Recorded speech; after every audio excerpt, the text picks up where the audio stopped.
Allahumma salli wa sallim wa barik ala hadan nabiyil karim wa ala alihi wa ashabihi wa man tabi'ahum bi ihsan ila yaumiddin, amma ba'd. Yang saya hormati jamaah Masjid Nahdlatul Ummah yang dirahmati Allah, kita lanjutkan kajian tafsir kita sebagaimana tadi disampaikan. Malam ini kita akan tadabbur ayat 45 dan seterusnya dari surah Al-Maidah. Tidak henti-hentinya saya mengingatkan hadis Nabi yang artinya tidak ada satu kaum yang kumpul di rumah Allah di mana kaum itu berzikir, tadabbur ayat-ayat Allah, bali haffathumul malaikah, dan dilindungi oleh malaikat, wa ghasyiyatuhumur rahmah, rahmat Allah akan turun kepada orang-orang yang kumpul di masjid itu, wa dzakarallahu fi man indahum, dan Allah membanggakan orang-orang yang ada di masjid itu kepada malaikat-malaikat. Mudah-mudahan apa yang kita lakukan pada malam hari ini dan juga pada malam-malam sebelumnya dan yang akan datang, kajian ini dicatat sebagai amal baik yang akan nambah beratnya amal baik kita yang akan kita kelak di yaumil qiyamah. Al-Maidah ayat 45. Sebelum baca ayat ini dan menguraikan ayat ini, kita balik ke ayat sebelumnya karena sangat berhubungan. Ayat sebelumnya itu tegaskan bahwa Allah itu menurunkan kepada kaum Yahudi kitab suci buat mereka, namanya Taurat. Kitab Taurat adalah kitab petunjuk orang Yahudi dalam melaksanakan bagaimana mereka berinteraksi kepada sesama mereka, bagaimana mereka berinteraksi, namanya syariat. Syariat itu secara arti kata jalan, tapi secara istilah adalah jalan bagaimana seorang hamba berinteraksi kepada yang lainnya, makhluk yang lain. Jalan bagaimana seorang hamba berinteraksi kepada Allah, itu namanya. Dan setiap nabi itu mempunyai syariat masing-masing yang berbeda dengan nabi-nabi berikutnya. Ada beberapa kesamaan tapi ada beberapa perbedaan. Karena setiap umat itu punya kekhususan sendiri sehingga menuntut adanya syariat tersendiri. Syariat pada Nabi Adam misalnya itu berbeda dengan syariat pada nabi-nabi berikutnya karena kondisi menuntut demikian. Contohnya, syariat pada waktu Nabi Adam itu membolehkan saudara menikahi saudarinya karena kondisi menuntut demikian. Kalau nggak boleh saudara menikahi saudarinya, terus anaknya Nabi Adam laki-laki nikah sama siapa? Sama monyet?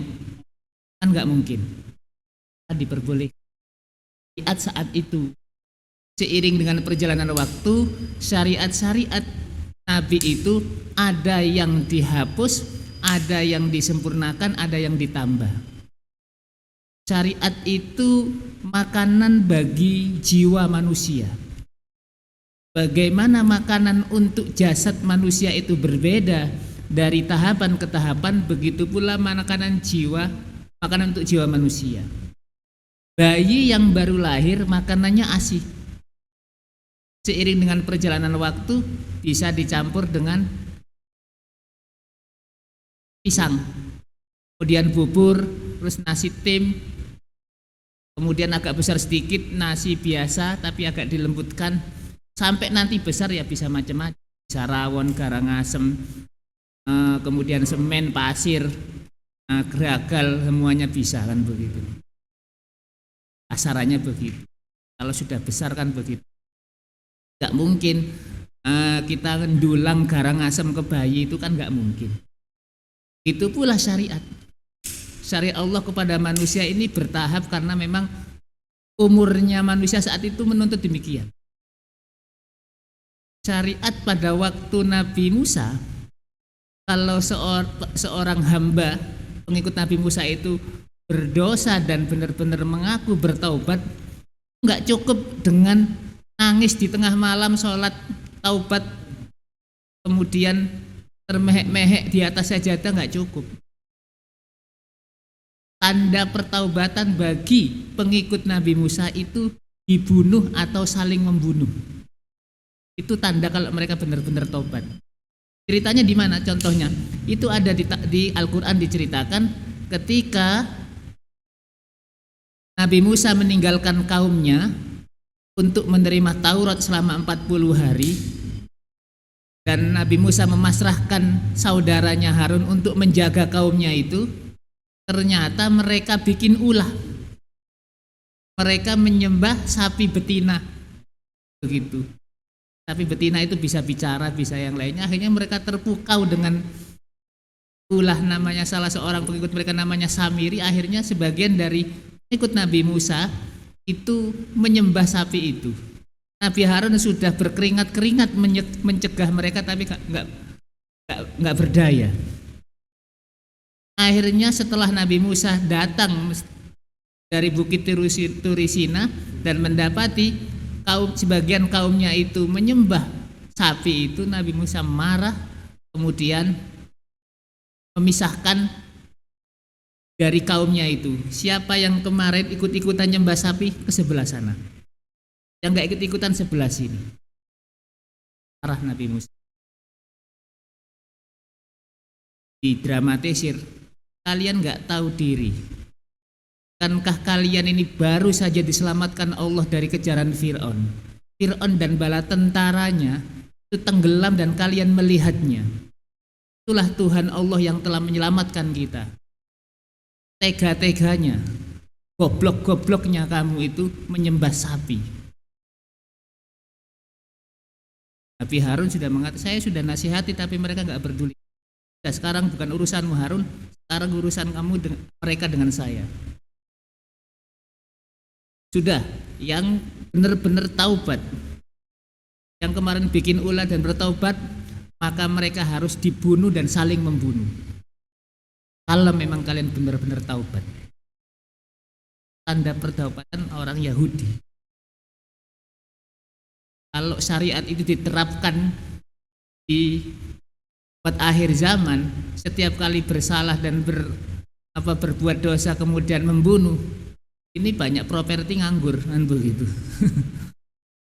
Banyak orang jualan rumah nggak ada penghuninya karena banyak dosanya kan kita kan. Dealer mobil nganggur, banyak kampus nggak ada mahasiswa yang daftar, banyak dosanya kemudian mati kan.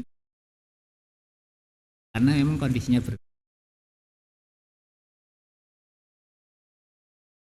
sampai kemudian Allah menyempurnakan syariatnya di atas bumi ini dengan syariat yang universal. Kalau syariat-syariat Nabi sebelumnya itu sifatnya lokal dan temporal.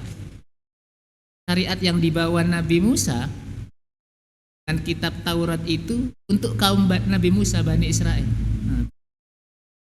Tapi kemudian dalam perjalanannya mereka mengubah sesuai syariat itu sesuai dengan hawa nafsu mereka.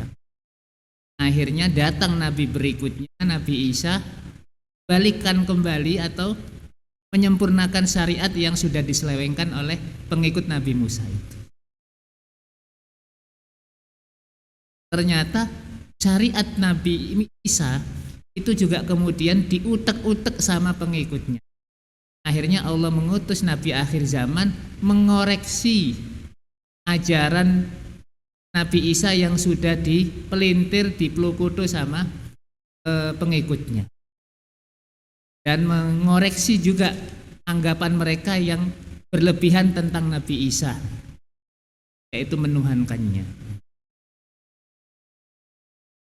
Nah, itulah kemudian jadi syariat-syariat nabi-nabi sebelumnya itu sifatnya lokal dan temporal untuk kaum nabi itu. Bukti kuatnya apa? Bukti kuatnya adalah setiap nabi itu dibekali mukjizat oleh Allah. Setiap nabi sebagai bukti bahwa dia memang benar-benar utusan Allah. Mukjizat-mukjizat Nabi sebelum Nabi akhir zaman itu hanya bisa disaksikan oleh kaumnya saja. Mukjizat Nabi Ibrahim yang dicemplungkan ke bara api menjadi AC, jadi dingin dan menyelamatkan Nabi Ibrahim, kejadian itu hanya bisa disaksikan oleh orang yang hidup saat itu. Kita cuma tahu informasinya, beritanya dari Al-Quran. Mukjizat Nabi Soleh yang ditantang kaumnya, bisa enggak mengeluarkan onta hidup dari batu itu? Karena orang-orang yang hidup pada Nabi Soleh itu sangat piawai membuat kerajinan apapun dari batu. Gunung dipahat jadi desa. Di desa ya, kalau jadi kayak di candi-candi itu sudah sangat biasa. Jadi kota, jadi desa, jadi panggung besar begitu. Bagian bisa kita saksikan itu sisa-sisa kehebatan kaum Nabi Soleh yang memahat gunung jadi kota. Nanti dilihat dari habis ini di Madain Soleh, tulis saja Madain Soleh. Tidak jauh dari Medina itu masih ada sisa-sisa peradaban kaum Nabi Soleh. Juga bisa ditulis di Google Petra, kota dari gunung. Tahun 2000 saya pernah ke sana dan itu lumayan luas itu kota itu. Kalau jalan kaki capean, kalau naik onta enak tapi mahal. Untuk ukuran mahasiswa saat itu saya lebih memilih jalan kaki saja waktu itu. Di mukjizat nabi-nabi terdahulu itu sifatnya lokal dan temporal. Artinya yaitu syariat, saya ulangi, syariat pada nabi-nabi terdahulu itu sifatnya lokal dan temporal. Lebih kuatnya adalah mukjizat nabi-nabi terdahulu hanya disaksikan oleh kaumnya saja. Begitu Allah ingin menjadikan syariatnya di atas bumi ini universal selama-lamanya untuk seluruh manusia, maka mukjizat yang Allah berikan kepada Nabi akhir zaman itu tidak hanya bisa disaksikan oleh orang yang hidup pada masa Nabi Muhammad saja, tetapi oleh orang yang hidup sesudahnya sampai kiamat nanti. Mukjizat itu adalah Al-Quran.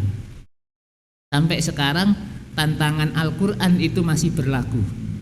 Siapa yang meragukan bahwa Al-Quran itu datang dari Allah, bikin seperti satu surat saja. Satu surat saja, surat terpendek dalam Al-Quran apa? Al-Asri, Al-Kautsar, bikin. Sampai sekarang dan hingga kiamat nanti nggak ada satu orang pun, betapapun dia pandainya berbahasa Arab, tidak akan mampu membuat seperti wal asri innal insana lafi khusrin dan seterusnya. Satu surat saja. Sebelumnya tantangannya lebih berat lagi, bikin seperti 10 surat dalam Al-Quran. Sebelumnya lebih berat lagi, bikin seperti Al-Quran. Diskon, satu Quran itu nggak bisa, 10 surat nggak bisa, satu surat nggak bisa. Al-Quran yang berbahasa Arab itu bisa dihafalkan oleh anak kecil yang tidak tahu bahasa Arab. Kitab suci mana yang bisa dihafalkan oleh seseorang atau anak yang anak itu nggak tahu bahasa itu? Misalnya ini siapa ini? Nanti agak TK begitu. Zufar, ya ketika 1 SD gitu disuruh ngapalkan Undang-Undang Dasar 45, tapi yang sudah diterjemahkan dalam bahasa Madura. Bisa.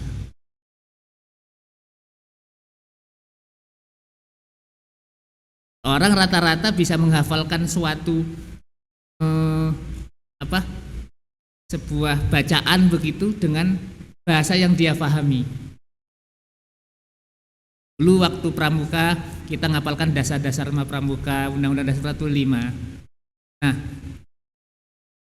kita dan yang fakta terjadi adalah banyak sekali anak-anak orang non-Arab yang masih kecil dan nggak tahu bahasa Arab itu hafal sekian juz bahkan 30. Kitab suci mana yang bisa dihafal seperti itu? Ya, kita masuk ke ayat 44 ini. Jadi ayat ini turun, ada sababun nuzulnya, ada kronologinya.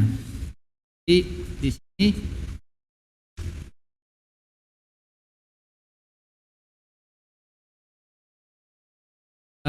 diriwayatkan di sini innal yahud ja'u ila Rasulillah sallallahu alaihi wasallam fadzakaru lahu anna rajulan minhum waratan zanaya. Jadi ketika Rasulullah hijrah ke Madinah dan berdomisili di Madinah, di sana kita tahu di Madinah itu ada orang Yahudi. Nah, suatu hari ada kasus antara terjadi perzinaan antara seorang laki-laki dan perempuan di antara mereka. Kemudian mereka itu tahu di dalam Tauratnya itu hukumnya adalah orang yang sudah pernah menikah dan berzina, maka hukumnya adalah dirajam. Dirajam itu adalah dikubur sampai yang terlihat hanya kepalanya saja, kemudian dilempari batu sampai meninggal. 2 orang itu hukuman bagi pezina yang ada dalam Taurat. Itu begitu. Nah, kemudian mereka mendatangi Rasulullah, kalau seandainya ada hukuman yang lebih ringan, dan begitu, dari Nabi akhir zaman ini, kita ikuti saja deh. Rasulullah tahu bahwa hukumannya itu tidak dicambuk, tapi dirajam. Akhirnya Rasulullah mengatakan, "Ma tajiduna fit Taurati fi sya'nir rajim."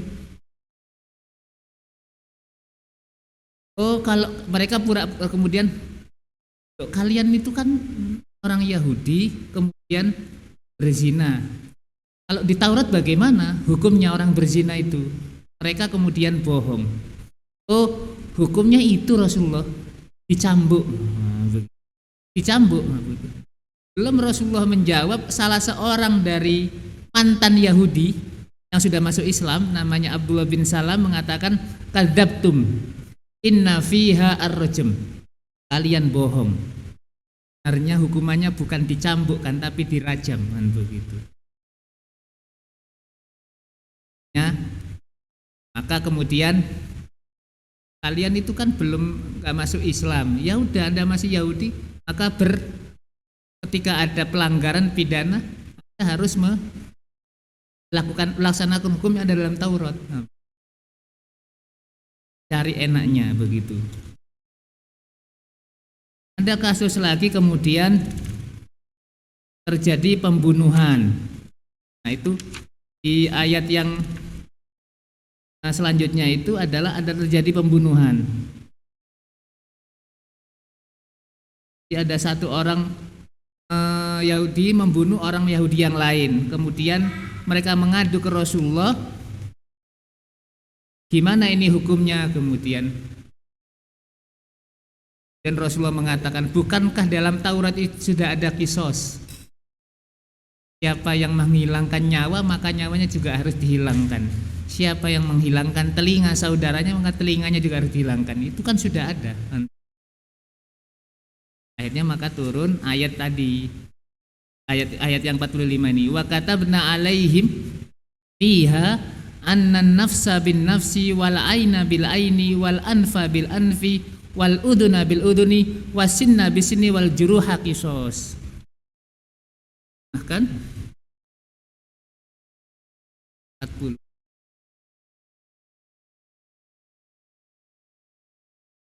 Dan kami telah tetapkan terhadap mereka di dalam Taurat bahwasannya jiwa dibalas dengan jiwa, nyawa dibalas dengan nyawa, mata dengan mata, hidung dengan hidung, telinga dengan telinga, gigi dengan gigi, dan luka dengan luka juga. Itu sudah jelas, dan hukuman itu, syariat itu kemudian diteruskan di dalam syariat Nabi Muhammad. Jadi siapa yang membunuh juga harus dibunuh. Itu berlaku juga. Jadi ada beberapa syariat nabi-nabi sebelumnya kemudian diakui dan dilestarikan oleh Islam. Tapi ada beberapa syariat yang kemudian dihapus. Seperti tadi tanda pertaubatan itu tidak harus dibunuh tapi cukup dengan taubat. Dulu bentuk penghormatan seorang anak kepada orang tua atau orang kepada orang lain itu sampai pada tahap sujud. Bentuk seorang anak atau siapapun takdim kepada gurunya atau orang tuanya itu sujud. Tapi dalam agama kita tidak boleh seseorang itu sujud dengan orang. Tidak boleh. Kan kisah Nabi Yusuf yang dibuang oleh saudaranya, kemudian ketika Nabi Yusuf selamat dan menjadi menteri, saudara-saudaranya kan kemudian merasa bersalah, dan kemudian sebagai tanda bersalah dan menghormati Nabi Yusuf kan mereka sujud. Sebagaimana dulu waktu kecil Nabi Yusuf mimpi bahwa ada inni ra'aitu ahada asyara kaukaba wasyamsa wal qamara ra'aituhu, mimpi ada 11 bintang dan matahari semuanya sujud. Takwil dari mimpi itu adalah ketika Nabi Yusuf selamat dari makar saudara-saudaranya hingga akhirnya jadi menteri, saudara-saudaranya mengakui kesalahannya, kemudian mereka minta maaf dan tanda sujud. Sujud, seorang sujud di hadapan orang itu syariat sebelum syariat pada Bani Israel itu diperbolehkan, tapi kemudian syariat itu dihapus dalam syariat.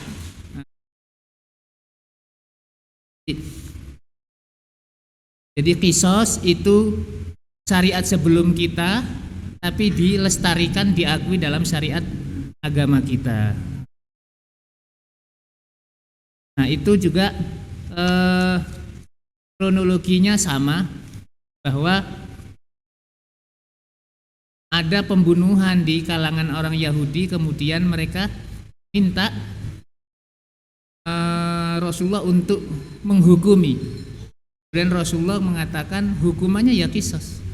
Dalam Islam juga qisas juga akhirnya dilestarikan itu. Siapapun yang menghilangkan nyawa tanpa haknya, tanpa yang sesuatu yang dibenarkan dalam agama, maka orang itu harus dihilangkan nyawanya juga. Itu namanya qisas. Dalam ayat lain dikatakan walakum fil qisasi hayatu ya ulil albab. Di dalam pembunuhan itu, maksudnya di dalam pembunuhan orang yang membunuh itu ada kehidupan. Walakum fil qisasi hayatu ya ulil albab. Karena kalau orang yang membunuh tidak bunuh, itu akan terjadi dendam sampai muter, sampai 7 turunan. Hukuman qisas itu bisa ditanggalkan, dianggap selesai jika ahli warisnya memaafkannya. Jika ahli warisnya memaafkannya dan si pembunuh atau keluarga pembunuh itu bisa membayar denda, maka diperbolehkan. Kalau yang bersangkutan atau si ahli waris yang dibunuh itu memaafkan, itu lebih baik. Jadi qisas itu dibalas dengan serupa. Tadi, nah, kemudian di ujung ayat ini, faman tasaddaqa bihi fahuwa kafaratullah. Siapa yang bersedekah dengannya, fahuwa kafaratullah. Artinya, siapa yang dilukai, siapa yang ditusuk sehingga luka, itu kan agama membolehkan menusuk kembali, membalas dengan tusukan juga boleh. Tapi kalau yang ditusuk itu kemudian memaafkan yang bersangkutan, pemaafannya itu bisa merontokkan dosa-dosanya. Faman tasaddaqa bihi fahuwa kafaratullah. Siapa yang bersedekah, maksudnya bersedekah dengan tidak membalas yang serupa. Itu siapa yang bisa melakukan kafaratullah, maka sesungguhnya sakitnya itu bisa merontokkan dosa-dosanya. Semakin besar sakitnya, makin banyak juga Allah merontokkan dosa-dosanya. Itulah keindahan maafkan itu. Meskipun diperkenankan oleh agama, misalnya orang ditusuk kemudian dihukumi oleh pengadilan dia juga bunuh, apa harus menerima hukuman yang setimpal. Tapi kalau dia memaafkan, maka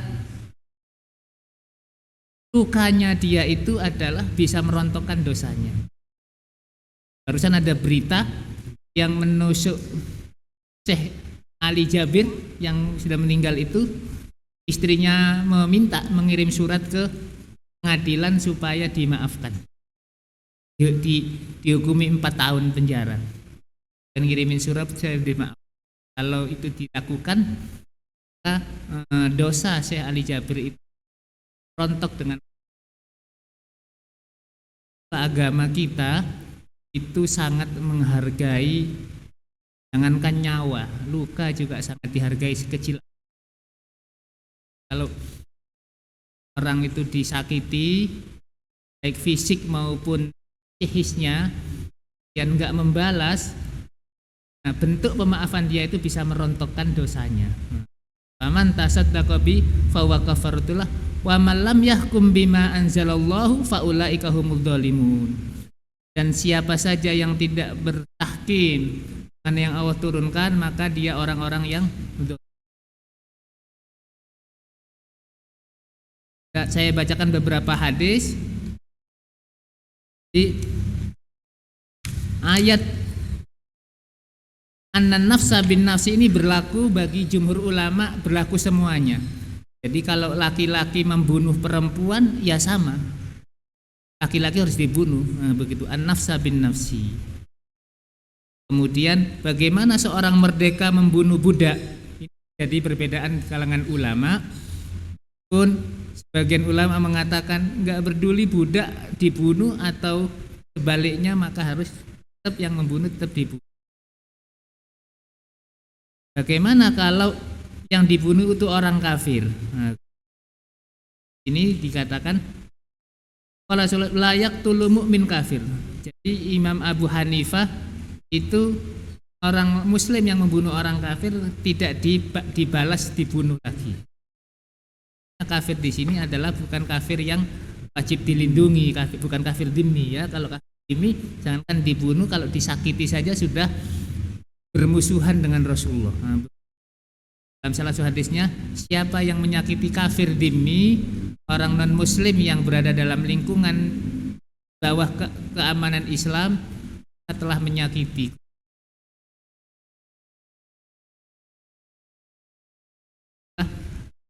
Ketegasan dan keluasan hukum dalam Al-Quran, bahwa orang yang membunuh harus dibunuh, orang yang menghilangkan kaki juga harus dihilangkan kaki, dan seterusnya. Kalau orang yang merontok giginya seseorang, maka giginya juga harus dirontokkan. Dan kemudian ada perbedaan ulama, misalnya orang yang kehilangan retak tulangnya di bagian paha, apakah diretakkan juga? Kalau sekiranya itu bisa sampai kebablasan kehilangan nyawanya, maka tidak dilakukan itu.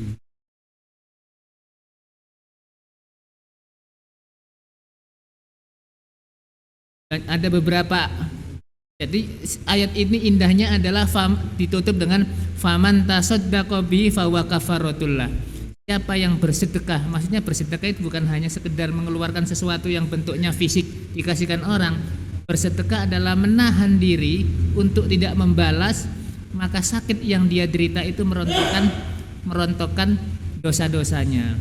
Hal ini didukung oleh sabda Rasulullah yang lain, ma min muslimin yusabu bisyai'in fi jasadihi.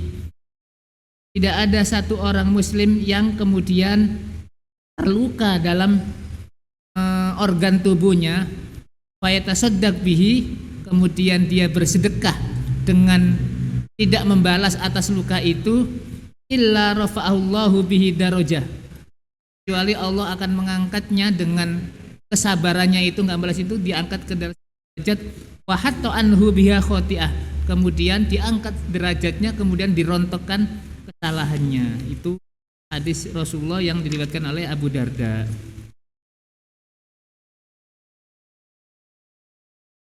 Berapa hadis tentang itu sama ininya apa?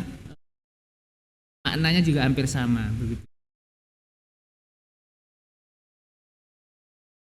Kita lanjutkan ayat ke 40. Wa qafaina ala atharihim bi Isa ibn Maryam musaddiqan lima baina yadayhi minat Taurah wa atainahul injila fihi hudaw wa nur wa musaddiqan lima baina yadayhi minat Taurah wa hudaw wa mau'izatan lil muttaqin. Setelah Taurat, kemudian ayat selanjutnya adalah wa qafaina.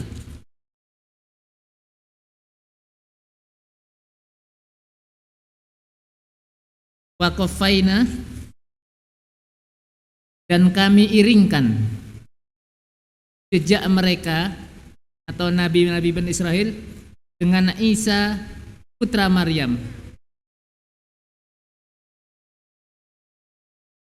membenarkan kitab yang sebelumnya yaitu Taurat, dan kami telah memberikan kepadanya kitab Injil, sedangkan di dalamnya ada petunjuk dan cara untuk memerangi, dan membenarkan kitab yang sebelumnya yaitu kitab Taurat, wa huda wa mau'izatan lil muttaqin, dan menjadi petunjuk serta pengajaran untuk orang-orang yang bertakwa. Jadi ada beberapa ajaran dalam Taurat itu kemudian disempurnakan dalam Injil. Sekarang ini Taurat itu adalah perjanjian lama, Injil adalah perjanjian baru, biasanya dijilid jadi satu. Nah, orang Yahudi itu punya keyakinan ajaran Nabi Musa yang termaktub dalam Taurat itu sifatnya universal dan eternal, abadi. Orang Yahudi itu punya keyakinan begitu. Nah, sementara orang Nasrani itu punya keyakinan bahwa sebagian ajaran Nabi Musa itu ada yang dihapus dengan Injil. Apa alasannya orang Yahudi meyakini bahwa ajaran Nabi Musa itu abadi dan selama-lamanya? Mereka beranggapan Tuhan ini kan sudah menurunkan ajaran, kok kemudian di kemudian hari direvisi? Masa Tuhan merevisi ajarannya sendiri? Nah, begitu. Gak mungkin dong. Nah, begitu. Untuk membantah anggapan ini sangat mudah. Saya punya anak umur kelas 2 SD. Saya kasih baju ukuran M, kan begitu. Seiring dengan perjalanan waktu kan dia besar. Maka saya kan harus mengganti bajunya dengan ukuran yang bukan berarti ketika saya mengasih ukuran M kemudian saya ganti itu saya bego, ya enggak, karena memang kondisinya menuntut demikian. Ukuran sepatu juga demikian. Itu pula tadi syariat tadi. Allah menurunkan syariat kepada Bani Israel pada waktu periode zaman Nabi Musa ya seperti itu karena memang kondisi menuntut demikian. Seiringan perjalanan waktu kemudian ada syariat-syariat yang menuntut untuk diubah sesuai. Ada yang tetap dikekalkan. Ini bukan berarti Tuhan itu kemudian tidak konsekuen dengan apa yang sudah ditetapkan. Karena memang ketetapan itu saat itu sesuai kondisinya. Tapi kemudian seiring perjalanan waktu kemudian harus diubah lagi. Yang kemudian dalam perjalanannya juga orang Yahudi ini juga menyelewengkan apa yang sebenarnya termaktub dalam Taurat. Contohnya pesan Nabi Musa bahwa akan ada nabi akhir zaman, ciri-cirinya sudah ada semuanya, dan kemudian nabi akhir zaman itu datang. Tapi ternyata rupanya mereka menyembunyikan itu dan pura-pura tidak tahu. Dan dalam perjalanannya juga orang-orang Nasrani ini ternyata juga mengubah sesuai apa yang ada dalam Injil. Contohnya adalah keyakinan mereka terhadap Nabi Isa. Itulah kemudian akhirnya Al-Quran turun untuk merevisi atau membenarkan keyakinan mereka itu tentang Nabi Isa itu. Dan saya tinggalkan saya lagi. Wal yahkum ahlul injili bima anzalallahu fi wa man lam yahkum bima anzalallahu faulaika humul fasiqun. Maka orang-orang Nasrani hendaknya menghukumi apapun yang terjadi di antara mereka dengan Injil. Sebenarnya ini adalah sindiran halus, termasuk pesan supaya orang Nasrani itu menjalankan pesan Nabi Isa, yaitu akan ada Nabi akhir zaman. Jadi ketika orang Yahudi Nasrani ketika memang mereka benar-benar menjalankan apa yang ada dalam kitab suci mereka, itu mereka pasti akhirnya harus mengimani Nabi akhir zaman, karena itu semuanya tertulis dalam kitab-kitab suci. Nah, ayat berikutnya itu menegaskan kepada pengikut Nabi Muhammad SAW untuk teguh memegang apa yang ada dalam Al-Quran dan kemudian tidak menoleh apa yang sudah dicoret-coret atau apa-apa yang sudah direvisi dari kitab-kitab sebelumnya. Makanya di situ pesannya di ayat 48, wala tattabi ahwa'ahum amma ja'aka minal haq. Maka janganlah kamu mengikuti hawa nafsu mereka, orang-orang Yahudi Nasrani yang sudah mengutak-utak kitab sucinya berdasarkan nafsunya. Ikuti Muhammad apa yang ada kebenaran yang turun kepadamu. Walau sya'allahu la ja'alakum ummatan wahidah walakin liyabluwakum fima atakum. Jika sekiranya Allah berkehendak, Allah akan menjadikan kalian itu satu umat dengan satu syariat. Tapi itu nggak mungkin kemudian dalam tataran manusia, nggak mungkin syariat dari Nabi Adam sampai manusia akhir zaman itu satu syariat saja, karena kondisinya berbeda-beda. Nah, begitu. Nah, ayat ini kadang-kadang dipelintir oleh sebagian orang liberal bahwa semua agama sama. Maksud dari walau sya'allahu la ja'alakum ummatan wahidah artinya Allah itu berkehendak setiap syariat, setiap manusia itu ada, setiap jenjang kenabian ada syariatnya masing-masing, karena kondisinya demikian. Hingga kemudian Allah menutup syariatnya dengan syariat yang universal dengan diutusnya Nabi akhir zaman. Fastabiqul khairat, maka setiap umat itu hendaknya bermusabaqah dalam kebaikan. Orang Yahudi juga berbuat kebaikan dengan menjalankan perintah yang ada di dalam Taurat. Begitu pula orang Nasrani, karena sejatinya ketika mereka menjalankan apa yang ada dalam Taurat, itu otomatis mereka akan mengimani Nabi akhir zaman. Begitu pula orang Nasrani. Nah, begitu.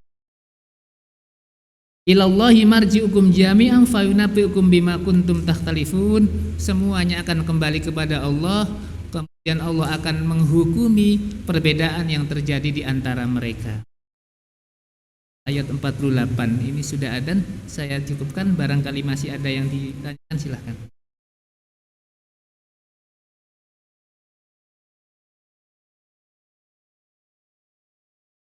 Mungkin ada pertanyaan yang ingin disampaikan, monggo.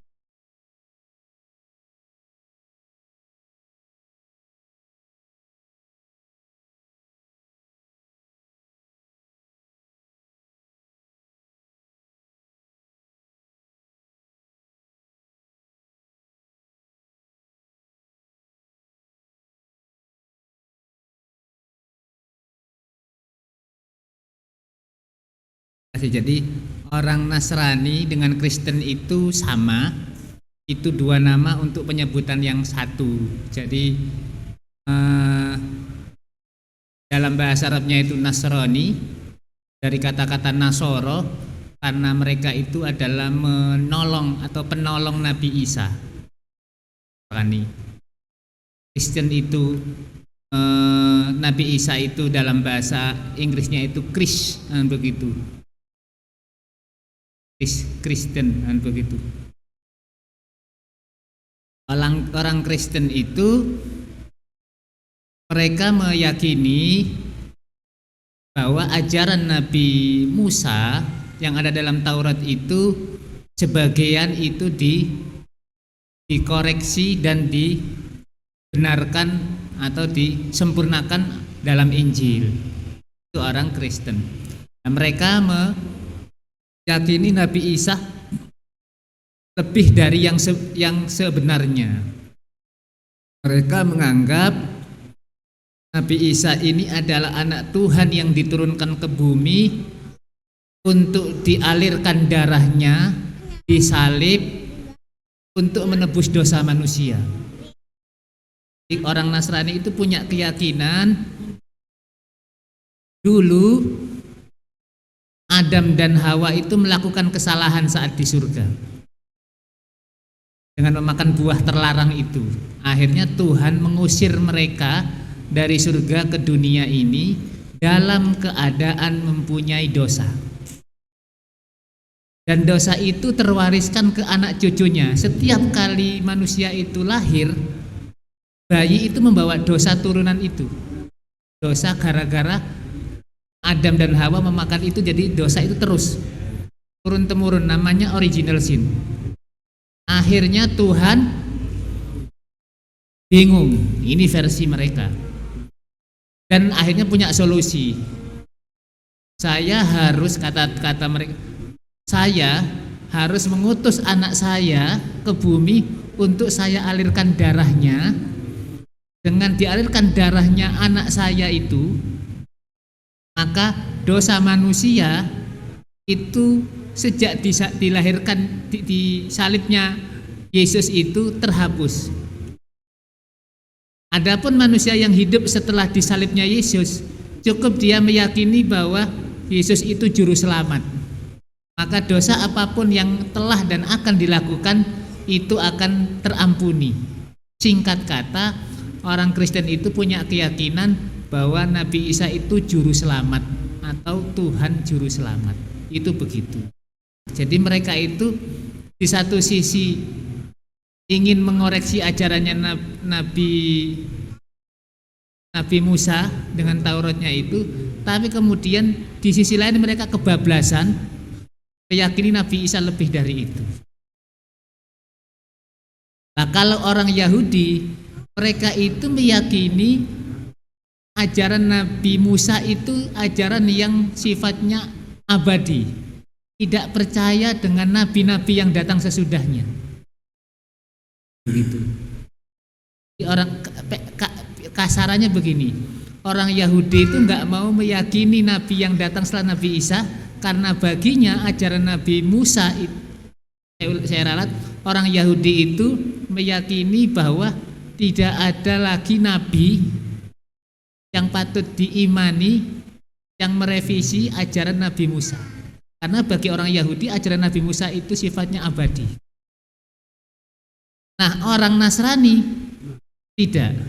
Orang Nasrani itu meyakini ada Nabi Isa yang mengoreksi ajarannya Nabi Musa, tapi ternyata orang Nasrani kebablasan menganggap Nabi Isa bukan sekedar seorang nabi tapi anak Tuhan. Jadi orang Nasrani itu meyakini Nabi Musa dan meyakini Nabi Isa, tapi keyakinannya kebablasan. Nah, kita umat Islam sangat-sangat fair. Kita ini meyakini Nabi Musa, Nabi Isa dan seluruh nabi, dan itu menjadi rukun iman, dan begitu. Dan meyakini kitab-kitab yang di bawah nabi-nabi itu. Tapi kita meyakini bahwa Al-Quran itu mengoreksi hubungan antara Al-Quran dengan kitab sebelumnya itu musaddiqal lima baina yadaihi wa muhaiminan alaihi. Al-Quran itu membenarkan yang masih benar dari kitab-kitab terdahulu, tapi muhaiminan alaihi itu menjadi kasarannya itu merampas atau menghukumi ini. Nama itu sebenarnya doa. Ada orang namanya Muhaimin, dia mengambil alih partainya Pak Li-nya. Doa. Nah, begitu.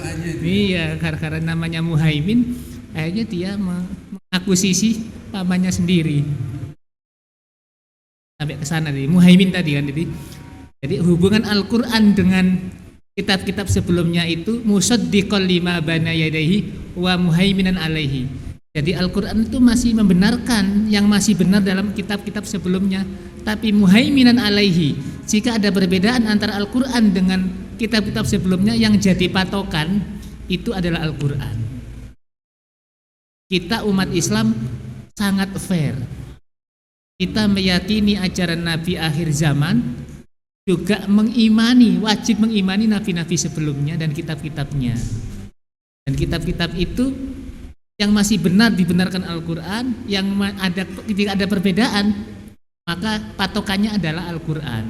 Misalnya Injil, orang-orang Kristiani meyakini Nabi Isa adalah anak Tuhan, dikoreksi sama Al-Qur'an. Namanya muhaiminan alaihi, artinya mengoreksi apa yang sebelumnya. Mereka meyakini Isa itu adalah anak Tuhan, kemudian dibantah oleh Al-Qur'an. Ada beberapa ayat yang membantah ketuhanan Nabi Isa. Di antaranya, Qul fama yamliku minallahi syai'an in arada ayyahlikal masih ibna Maryam wa ummuhu wa man fil ardi jami'a. Katakan Muhammad, siapa yang bisa menghalangi Allah jika sekiranya Allah membinasakan Isa, Maryam dan orang yang ada di bumi ini. Dan faktanya Nabi Isa memang sudah tidak ada, dalam arti sudah tidak ada di bumi lagi, tapi diangkat. Masa kemudian manusia-manusia ini tidak bertuhan pada saat Nabi diangkat? Ada lagi, mal masih ibnu Maryam illa rasulun qad khalat min qabli rusul wa ummuhu siddiqah kana yakulanit ta'am. Nabi Isa itu tidak ubahnya seperti nabi-nabi sebelumnya, yaitu rasul-rasul Allah. Dia dan ibunya Maryam itu perlu makan untuk hidup. Kalau nggak makan, dua-duanya akan mati. Nah, apakah layak disebut Tuhan? Makhluk yang perlu makan itu. Padahal Tuhan itu memberi makan dan nggak perlu makan. Ada beberapa ayat yang mengoreksi keyakinan orang-orang Nasrani tentang keyakinan mereka terhadap Nabi Isa.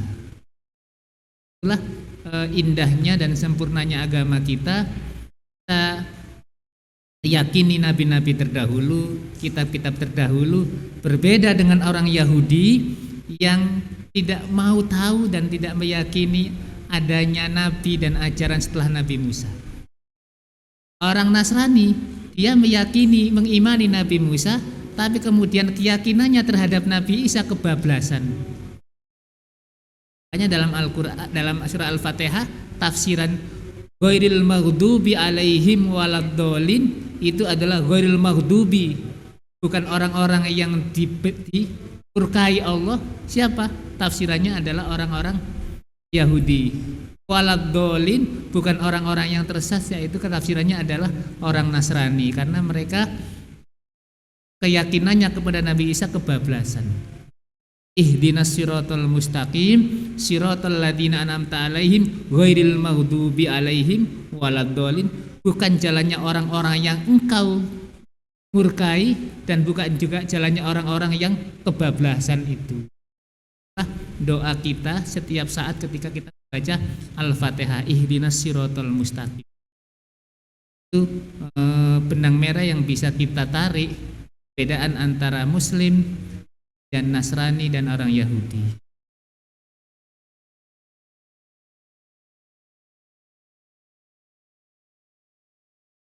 Demikian pengajian kajian tafsir Al-Quran surat Al-Maidah dari ayat 45 sampai